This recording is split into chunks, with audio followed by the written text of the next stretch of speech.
सनातन धर्म में शंकराचार्य सबसे बड़े धर्म गुरु माने जाते हैं। पूरे भारत में इन 4 मठों की बहुत महत्वपूर्ण भूमिका है। भारत के संत समाजों में सबसे ऊपर शंकराचार्य आते हैं। अब जानते हैं कि आदि शंकराचार्य कौन थे। प्राचीन भारतीय सनातन परंपरा के विकास और धर्म के प्रचार प्रसार में आदि शंकराचार्य का महान योगदान है। उन्होंने सनातन परंपरा को पूरे देश में फैलाने के लिए भारत के चारों कोनों में मठों की स्थापना की थी।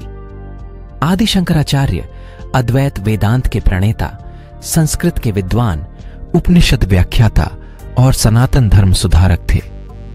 धार्मिक मान्यता में उन्हें भगवान शंकर का अवतार भी माना गया।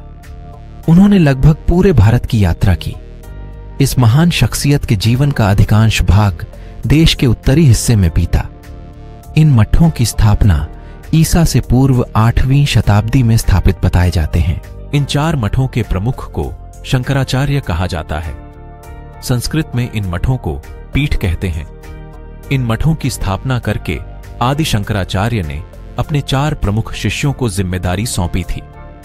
तभी से भारत में शंकराचार्य परंपरा की स्थापना हुई है। आइए इस वीडियो के माध्यम से जानते हैं कि शंकराचार्य कैसे बनते हैं। भारत में कितने शंकराचार्य हैं? मान्यताओं के अनुसार इस पद की शुरुआत आदि शंकराचार्य द्वारा की गई थी। आदि शंकराचार्य हिंदू दार्शनिक और धर्मगुरु थे, जिन्हें हिंदुत्व के सबसे महान प्रतिनिधियों में एक माना जाता है। सनातन धर्म को मजबूत करने के लिए आदि शंकराचार्य ने भारत में 4 मठों की स्थापना भी की। लेकिन सबसे पहले जानते हैं कि मठ क्या है। सनातन धर्म के मुताबिक मठ वो स्थान है जहां गुरु अपने शिष्यों को शिक्षा और ज्ञान की बातें बताते हैं। इन गुरुओं द्वारा दी गई शिक्षा आध्यात्मिक होती है।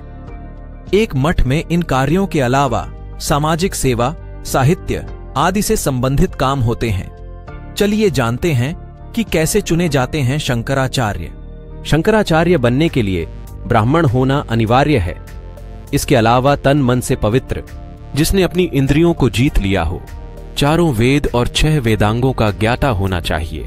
इसके बाद शंकराचार्यों के प्रमुखों, आचार्य महामंडलेश्वरों, प्रतिष्ठित संतों की सभा की सहमति और काशी विद्वत परिषद की मोहर के बाद शंकराचार्य की पदवी मिलती है। ओडिशा के पुरी राज्य में गोवर्धन मठ स्थापित है।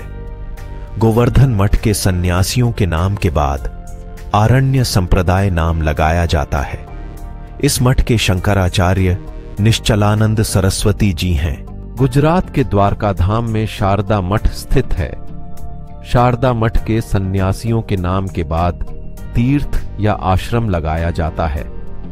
इस मठ के शंकराचार्य सदानंद सरस्वती जी हैं। उत्तराखंड के बद्रिकाश्रम में जोड़ती मठ स्थित है। जोड़ती मठ के सन्यासियों के नाम के बाद सागर का प्रयोग किया जाता है। इस मठ के शंकराचार्य हैं स्वामी अविमुक्तेश्वरानंद। दक्षिण भारत के रामेश्वरम में श्रृंगेरी मठ स्थित है। इस मठ के सन्यासियों के नाम के बाद सरस्वती या भारती का प्रयोग किया जाता है। इस मठ के शंकराचार्य जगत गुरु भारतीय तीर्थ जी हैं।